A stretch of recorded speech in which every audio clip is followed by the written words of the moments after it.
Is this what every performing artist has to wake up to? Presentations and essays and rape.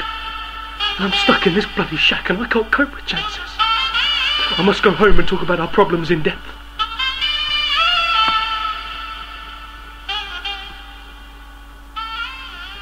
But I'm very sorry about that. We're moving on with our presentation now. We're going to firstly talk about what modernity is.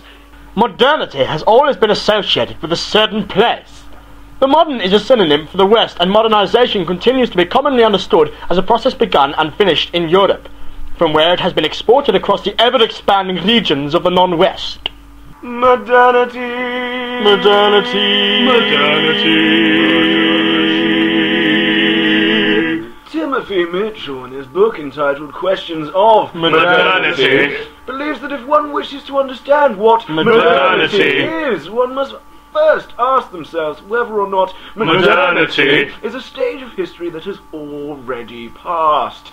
Many feel that it has not, as culturally we continue to modernize and make life easier. Hi, I'm Ben Hawkins. And I'm Peter Hickman. I'm Tim Spindler. and I'm Thomas Janis. Is that Jenkins? Is that right? Jansis. And this is our presentation on Modernity. Media, in its varying forms, is a universal tool by which these ideals are able to reach a much wider audience.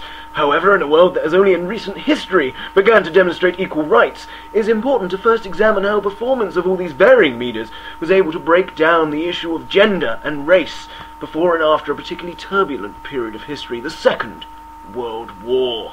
The Second World War was perhaps the deadliest mechanized conflict in human history, and the military battle itself, which included most of the world's nations organized into two opposing alliances, ran between 1939 and 1945. However, I'm sure you already knew that.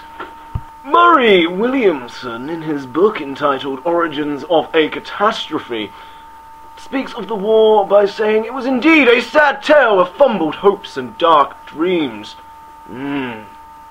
Williamson goes on to say that Hitler's war brought a new dimension to the cold, dark world of power and states, and the war itself saw dramatic improvements on a technological scale. During the First World War, women volunteered in order for their men to enlist with the armed forces. However, by 1940, a secret report by Sir William Beveridge demonstrated that the conscription of women, as well as men, was unavoidable.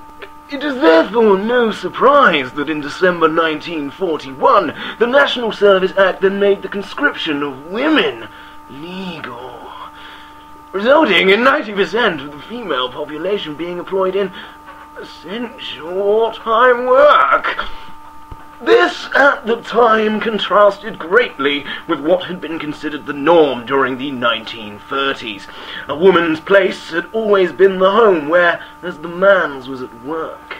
And although it was actually acceptable for women to work outside, many did not, due to the fact that they were paid so much less than their husbands. The sudden surge of wartime modernity also had an influence on women's fashion, as for the first time, perhaps eliminating that distinction between themselves and men, women began to wear trousers. Hair, although it had to be worn long, had to be off the face, and women adopted the victory role. Women with this longer hair had to wear red lipstick, and supposedly this glamour would boost morale. Due to this, social attitudes began to change as well.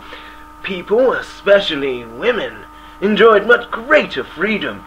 There were more opportunities to encounter the opposite sex. Carol Harris, the freelance journalist who was at the time working for the Times, points out that the normal rules did not apply in the face of so much danger. This did result in an increase in the number of children born to single mothers. However, explicit sex education meant that people were more informed. Recruitment posters began for the first time to depict women as independent entities, and pictures of women in uniform especially were used to sell everything from cigarettes to shoes, not forgetting the sex. Music hall was a fundamental source of British theatrical entertainment during the vast period from 1850 to roughly 1960. It is no surprise that, however, in 1939 it was considered no longer Britain's dominant form of entertainment. The improvements that had subsequently been made to cinema, arguably for the purpose of propaganda, and the further development of radio, wireless, perhaps damaged its popularity. After the war, it could not compete with the competition it was receiving from television and music, including much later, rock and roll. Adelaide Hall was an American singer and Broadway star who arrived in Britain in 1938 in order to perform at the Theatre Royal in a performance of The Sun Never Sets. She received such a warm reception from the British public afterwards, ultimately resulting in her decision to stay, where she became one of our best-loved entertainers.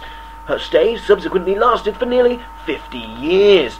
She was not only one of the first women to do so, but also one of the first black women to be given a long-term contract with the BBC. And as Ian Cameron Williams points out in his book, Underneath a Harlem Moon, she pushed down the barriers that had previously prevented black entertainers from achieving mass recognition.